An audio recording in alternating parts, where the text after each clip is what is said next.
Good morning mga ka-agritipids. Time check tayo. 3:49 sakto. Mag-uumpisa na tayo. Yan, nagtimpla na tayo ng product ng Agrisave International Corporation na all-purpose organic foliar soil spraying. Wala pa tayong linalagay na insect repellent po dito.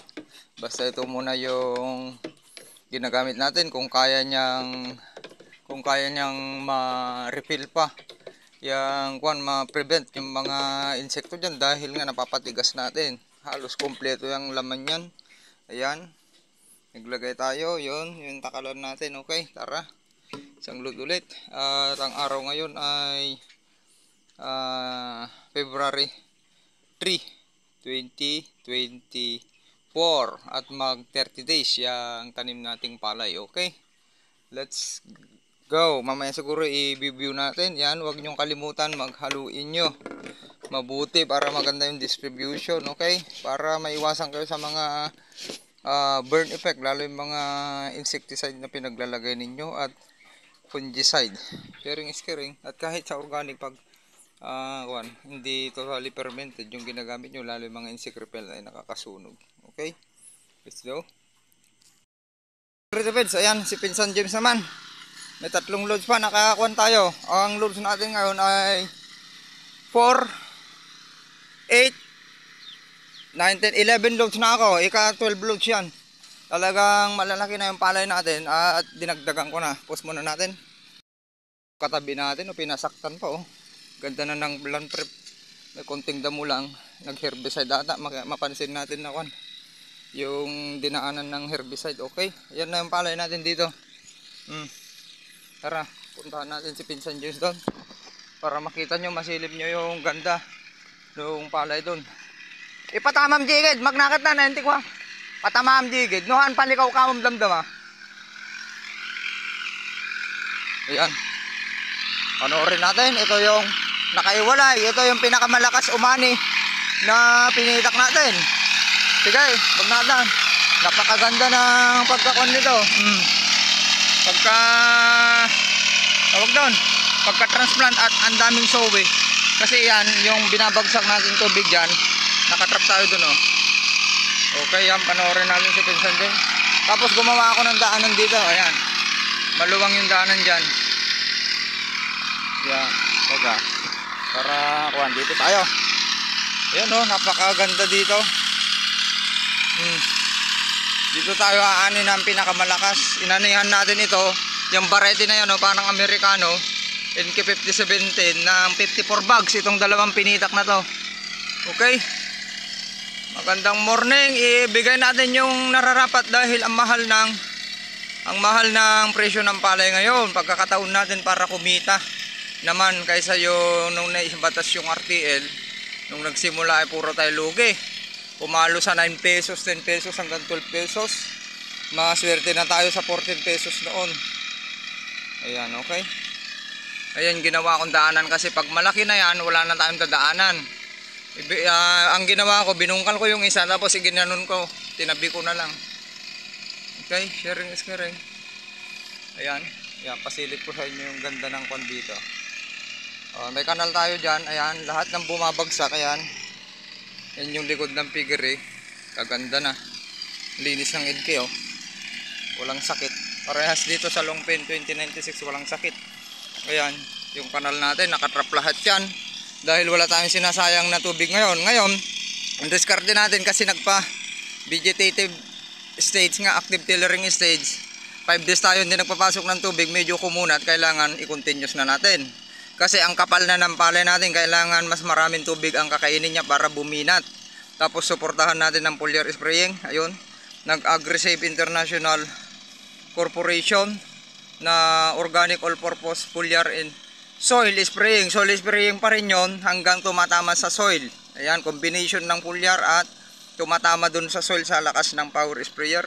Ibig sabihin tumatama sa soil, benefits yun, pagkain ng tanim natin, may pagkain sa stomata pumapasok sa dahon at puno, pagkain din ng mga microbes. Okay, ayan, sharing is caring. Let's go. Ayan, pasilip ko sa inyo, tapos na tayo. Pakita ko yung mga dinaanan natin dito. Ayan, yung sinasabi ko pala sa inyo mga mag-agri. Ayan, may sapot na. Ayan, ang dami ng gagamba dito ha. Wala pa tayong insecticide na ginamit. Ayan, nabalutan na tayo ng mga friendly insect, gagamba. Okay, tapos wala tayong nakikitang borer. Kasi meron tayong may sikreto yung isang pulyar natin na pampatigas. Okay, hindi lang NPK, mayroon pang may pangpatigas sa cell wall. Iyan oh. Gandaanin tayo dito ng maganda. 54 bags, yung NK 5070 kailangan ma-overan natin yung 54 bags dito sa dalawang pinitak na to. Okay? Ayan. Ang ganda ng pagkatanim dito. Perfect, walang bakante. Nagdadamo tayo pala, magdadamo tayo ulit. Baka bukas na kasi ayokong maistorbo yung pagkapulyar natin dito. Yung portion na medyo mataas na bahagi yung kan natin. Ang ipapakarga ko dito na loads ay 2 loads naman yung ipapakarga ko dito para buminat na. Tapos mas maganda na ma-fix na yung dapat ma-fix dyan. Okay? So ayan, dito yung yan, palibot ko kayo. Ayan, yung mga malalalim naka-recover na. Nag-test tayo dito, pH nito tumaas na 6.2. Ayan, kaya ang ginawa ko dito, ang technique sa pagpulyar, pinatutukan ko ito para humabol yung sowi. Tingnan nyo, kakapal na. Tapos ang diskarte dyan, kung ganyan na hindi na pantay, alam nyo na malalim, ulipan nyo na ng dikit-dikit para kahit konti lang yung sowi, yung population density ng 1 by 1, kung 20 by 20 ay makuha nyo yung sowi, yung kapal nya. Okay? Tara doon sa dulo. Yun na lang hindi natapos yun kay Pinsan James. Tapos dito sa dulo, hindi ako umabot dyan. Maaga tayo kanina. Nagsimula alas 4. 3:30 nandito na tayo nag-prepare. Ayan, naka-maintain na yan yung tubig niyan. Okay? Kasi ang daming puno. Nakakain, kailangan suportahan ng tubig. Kung wala siyang masipsip na tubig, yung palay ay mahihirapan din tumangkad. Ayun oh, damuhin natin, damo yun. Pag nakita nyo yung mahapay na medyo maputla, anemic ay kuan. Tapos ito yung sinasabi kong pinakamalakas umani na pinitak natin. Ito, yung maliit, mga 700 square meter lang ito, nung tracer pa. Ayan, ang layo ng pagkatanim dito, tapos isa dalawa. Kaya at least ngayon ako mapal na. 20 bag inaanin natin dito pag sa tracer noon. Sa inbreed na variety natin yung Prenojuice ng Majo Farm na variety. Ayan, ang lalaki, tignan nyo. Kung ilang kwan na yan, pag ganyan na puno na, ayun, 30 na yun. Yung mga ganyan, no. O, di ba? Yung pagkatanim dito, at least 20 by 20 pa rin. Na 1 into, pero ang kapal na. Ayan, tara. O, yan, oh. Kaganda dito, oh. Diba? Pag yung soil ay maganda, pansinin nyo yung soil natin, buhay na buhay, ay napakaraming sowi. Ayan, dadamuhin pa natin yun, may pa isa-isa. Yan yung mga dinaanan natin kanina. Ayan, nakita nyo na. Okay, ang target natin, bago mag-pi ay ulitin ko, kailangan nasa puson na. Kaya bombahin natin ito ng Aggressive International Corporation na Organic Foliar and Soil Spraying. Tapos yung tubig, suportahan natin kasi once na nag-foliar tayo ay parang nag-dextrose tayo, booster yan. Nagta-times 2 yung pagbinat niyan, okay? Yan, ang haba na ng kwan natin. Oh, yan, kaganda. Ng Longpin 2096 natin. Sa oras ng baka alas 7 na. Ayan, isang load pa yun. Di ba? Yung layo dito, mapansin nyo, malayo talaga. SL naman natin dito. Ayan. Ito yung rinimedyohan ko noon. Kasi nga, nagganon din. Malalim. Drinin ko yan. Tignan nyo kung paano ako mag-remedyo. Pero tignan nyo SL natin, oh, kapal. Tignan nyo yung naitanim mo. Tignan nyo kung gaano gumipi, oh. Baka 40 na yan. Oh, wala tayong problema sa SL88 sa Sowi. Ang problema lang natin ngayon sa distance, wala rin problema 20 by 20, 20 by 15. Ang problema lang natin ngayon po kung paano natin pabinatin. Ayan yung SL natin. SL8H. Pero pagpunta nyo dito, ang ganda, lungpin. Okay, wala na tayong sakit ha. Yung na-iron toxicity, based sa research natin at mga research, iba pang research na iron toxicity pag 4.5 in actual test natin, bumabagsak sa 4.5 yung mga malalalim. Na-treat na natin yon, nagamot na natin, wala na. Ang lakas na magsuwi itong palay natin. Ngayon, suportahan naman natin ng tubig, at least ganito na tubig. Kasi sa suwi, wala na tayong problema. May average na tayo dyan, mga 20. Bonus na lang yung kwan, okay? Bonus na lang yung iba, oh. Tignan nyo kung gaano kakapal yung SL8H natin, oh. Kapal, binat na lang. Tapos pagpunta mo dito sa lungpin, mas makapal na naman. Tignan nyo. Ganyan yung power ng protocol natin, mga ka-agree. Okay.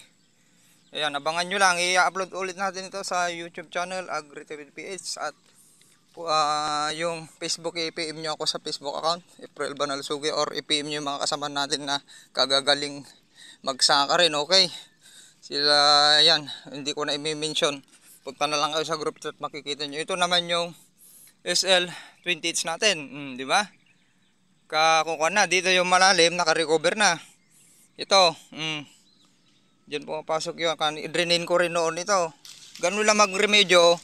Lahat ng sakit ng palay, kung napagkakamalan yung zinc deficiency, tapos yung iba, zinc toxicity, ganyan na, kung deficient or toxic na, kadali lang, iron toxicity. I-test nyo, kung may pH measure kayo, i-test nyo 4.5 yun, pababa.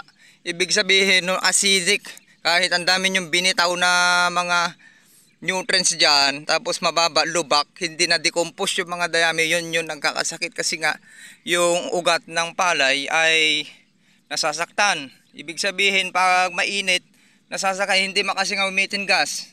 Gas pa yun, methane gas pa yun, kasi may ammonia pa dun sa loob, kaya nasasaktan yung palay, paakyat yan sa puno, papunta sa dahon, kaya parang natungro, nagkakamalan yung tungro. Pag once na nakakita kayo ganun, itanong nyo kaagad.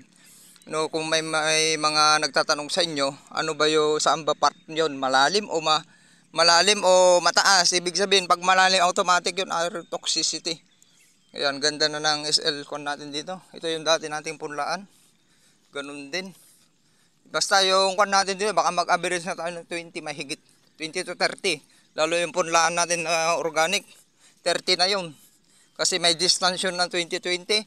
Tapos 20 by 15. Pag kinuha natin yun sa 2020 ay daming puno, ang daming puno. Yung 1 by 1 meter, okay? Ayan yung SL20H natin. Please, nasilip nyo na lahat. SL20H. Ayan, ito yung pinapakita natin noon. Tangkad. Ayan, 1, 2, 3, 4. SL20H yan. Tapos yung pinakita ko kanina, tatlo din na SLH. Tapos sa bandang gubat na papunta dito, nakahiwalay, lungpin 2096. Abangan nyo. Target yield natin dito 200. Kahit maka 200 lang tayo, bonus na pag maka 300 tayo, okay? At yung protocol natin nandun sa group chat, linatag ko na doon. Sundan nyo lang. Sharing is caring. Yan, wala kayong makitang bakante dyan kasi yung kinain ng yung kandang kuliglig sinira, nahulipan na yan. Dalaki. SL20H natin na. Ayan, damo yun. Tatanggalin natin yung damo na yun. Pero bukas na tayo or hapon. Kasi wag natin galawin yan na pulyar. Ayaw kong galawin. Mayroon pa dyan yung mga mataas. Tanggalin natin yung kwan. O, ayan. Okay. Yan yung likod ng pigri. Gusto nyo makita punlaan natin? Kung gaano yung pure organic natin sumasabay. Ayan. Gusto ko lang makita dyan kung kaya niyang magsuwi ng marami. Ayan, pure organic yan. Walang abono yan. Ayan. Tignan nyo ha. Pansinin nyo. Halos parehas. Pure organic to. Promise. Alam ni God dyan. Wala tayong ginamit na abono. Hindi natin linuloko yung sarili natin. At ibang tao nandiyan sa AgriTVPH.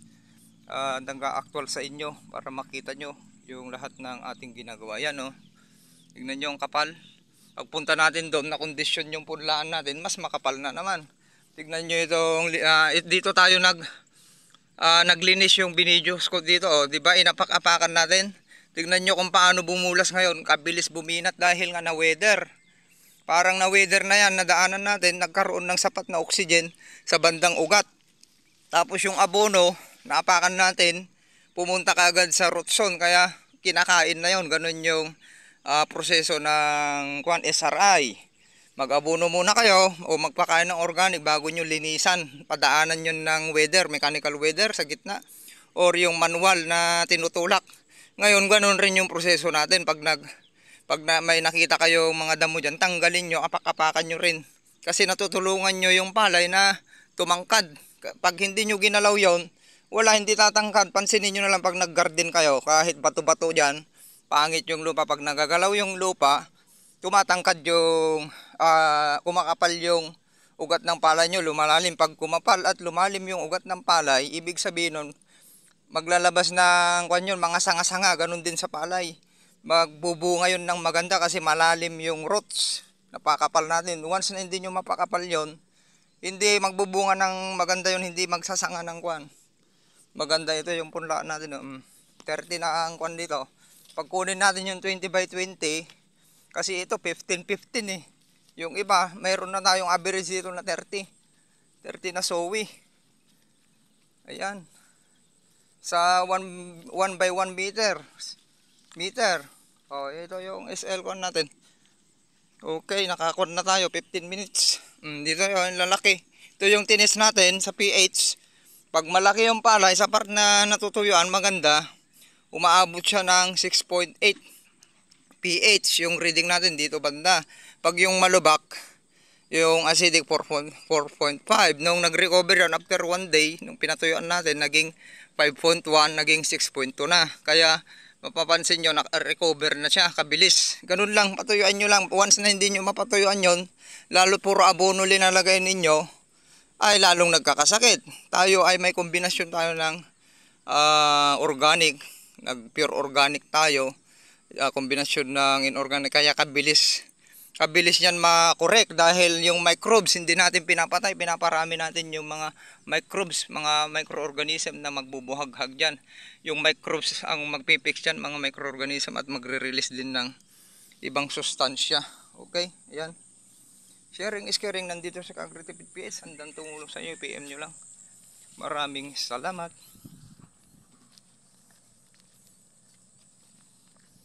Yan. Happy farmers.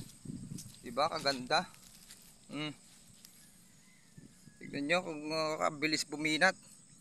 1 load yung kinarga natin dito. Kahapon pa. Kalimutan ko na yung flashlight, tapos 1 load din doon. Tagwa 1 load na yung binira ko dito, okay? Tignan nyo yan, titigas na yan kasi yung organic natin mayroon pampatigas. Hindi lang yon, hindi lang puro nitrogen. Ang laman nun may pampatigas. Kaya tignan nyo yan. Pag na-experience nyo, bumungkal tapos pumilas dyan, lumalagutok yan. Okay, lalo sa na yan, yung boating stage. Parang bislak, sabi sa Ilocano, yung binaling yan, katigas. Ibig sabihin, pag napatigas nyo yung palay, walang stem borer yan. Mapuputulan, magpapadintis yung stem borer dahil hindi niya mangat-ngat, hindi niya mabutasan. Okay, sharing is caring. Maraming salamat. Bye bye. Afternoon mga ka-Agritipids, ka-farmers, ka-manalon, ka-magsasaka. Ngayong oras ay 4 PM, kaya kanina ito, tingnan nyo, yung leaf color index based sa leaf color chart ay 4 to 5 na. Ibig sabihin to darker na, nasa 5 nung tanghaling tapat. At maganda tumingin, sabi ko nga sa inyo, mas maganda tumingin pag hapon kasi hindi na siya umahapay. Ganun yung tumingin ng palay. Pag hindi na dry na yung dahon, hapon kayo tumingin. Ayan, maganda. Diba? Pansin nyo? Ayan na yung punlaan natin sa oras ng alas 4. Masaganang ani sa ating lahat. Nakakaganda ng mga palay ninyo, mga ka-Agritipids Power. Okay? At maraming salamat. Huwag kalimutang magpasalamat tayo, tumingala, huwag makalimot para tuloy-tuloy yung blessing. Sama-sama, tulong-tulong, itaas ang ani at kita. Yung mga gusto makapasok sa group chat ng AgriTipid PH, mga aani ng magaganda based sa kanya-kanyang protocol at pagsama-samahin yung resulta. Pagkatapos nitong anihan ay pumunta lang, i-PM nyo lang ako or i-PM nyo yung mga kasamahan natin. Puntahan nyo yung YouTube channel natin. Okay, mini-mention ko minsan dun para masundan nyo rin kung paano pagandahin yung tanim na hindi pa tsamba-tsamba. Lahat ng nutrients pinag-aaralan natin doon, lahat ng diskarte, climate, sinishare natin lahat doon, pinag-aaralan. Okay, para yung mga taga-saka natin ay hindi ala tsamba-tsamba, kwentong barbero. Sigurado yan yung mga taga-saka nyo, kung patamad-tamad man, once na mapaanin nyo po yan, yung mga farm owner, mapaanin natin yan ng maganda, magdodoble sipag yan dahil nga kikita siya ng malaki. Saka tinatamad yan dahil nga walang magandang protocol, kasi hindi siya umaani ng maganda. Minsan nanghihinayang siya sa trabaho na, kaya yun yung nangyayari na wala siyang gana. Okay, ganun. Yan yung, ito naman yung SL vintage natin, naka-recover na banda dun. Okay, susunod ulit natin, i-test natin. Okay, dito na tayo dadaan para ano, gutom kaya? Ipakay tayo dyan, mamaya ay magsusundo ulit tayo. Enrollment, yan may naka-maintain na tayo ng tubig dahil sa sobrang dami ng puno. Kailangan yan ng tubig, mga ka-agritipid, mga ka-farmers, magsasaka, para buminat. Kasi once na walang masipsip na tubig yan, hindi masipsip yung mga ibang sustansya dyan, hindi siya bibinat, lalo't dextrose tayo. Dextrose sinasabi ko doon dahil nagpakain ulit tayo, nagbulyar tayo kaninang umaga ng organic na produkto ng Agrisib International Corporation. Okay, ganun na lang, sharing is caring. Magandang hapon sa ating lahat. Nyo, kabilis na ubos yung pala mga ka-agri, tubig. Wala nang tubig dito sa kabila, sa SL natin. Naubos na, ganun kabilis sumipsip ng tubig ngayon ito, sustansya at tubig, kaya wag nyong pabayaan. Ito na yung dating natin, ang kapalan. Ito na yung dating natin, ang kapal na rin. Yung dating nahuli, tignan nyo, mas malaki na. Sumabay na. Ayan, yung natin, yung binungkal natin na medyo nasaktan konti noon. Ang ganda na, ang daming puno niyan, yung tinan natin. Ibig sabihin, marami na talagang puno dati pa. Makakabilang tayo dito, try natin bilangin. Yan, yung tinanim natin na mahigit, nasa 5, mahigit pa. Tignan nyo, marami ng bilang talaga, kaya napakaganda. Pabinatin na lang natin. Maglalabas din yan ng magandang uhay kung mapabinat, ganun lang yan. Okay? Pag makita nyo mas maraming sowi, yung may potential na maka 200, bigyan nyo, pakainin nyo mga kagri, kasi sayang. Nakukulang tayo sa finalizing, nakukulang yung iba. Okay, hindi nila masukat kung maraming sowi yan. Kung konting sowi, edi konti rin yung kakainin, ganun lang mga ka-agri. Pag nakita nyo maraming sowi, ay bigyan nyo, ibigay natin polyar yan or abono man, ibigay nyo yung nararapat. Okay, tara. Pero organic natin sumasabay din dami ring sowi. Pag nagbilang ako dyan, wala na tayong mabibilang na dyan. 5, pang 10 na yan mahigit. Yung mga ganyan, yan. Konti lang yung 10 na puno dyan. Lalo vegetative pa, active tillering. Pag lumaki na yung puno yan, buminat na talaga, bumilog na. Doon mo makikita na napakarami na. Ito naman, di ba? Naka-recover nitong natin, kapal na Ito yung iron toxicity natin, di ba? Wala na kayong makita, ang daming linabas. Yan yung sinasabi ko, mahabol na kaagad. Pag nakorek na, yun yung, di ba, late noon, yun yung papantayan na niya. Pansin nyo? pumantay na dahil ang daming sustansya dyan. Kailangan lang makorek. Okay, siguro yung pH nito ay kwan na. Naglalaro na rin dito sa ibabaw ng 6.8, 6.5, 6.8. Oh, wala na kayong makita. Oh, nasabi ko 5 days. 1 day pa lang nung nagsukat tayo. Makapal na at tumangkad na. Okay. Ganun lang. Sharing is caring. Dito medyo hahapay dito sa pinagbibidyohan natin dito. Tignan nyo. Wala namang sikat ng araw. Oh, naiwanan na yung ano. Nag-herbicide pa kasi wala naman akong makitang damo diyan sa kabila. Ano kayang gagawin? Bakit? Sigurado yung tinupurdi. Mga kagri, naiwanan na yung NK5017. Nadili ulit.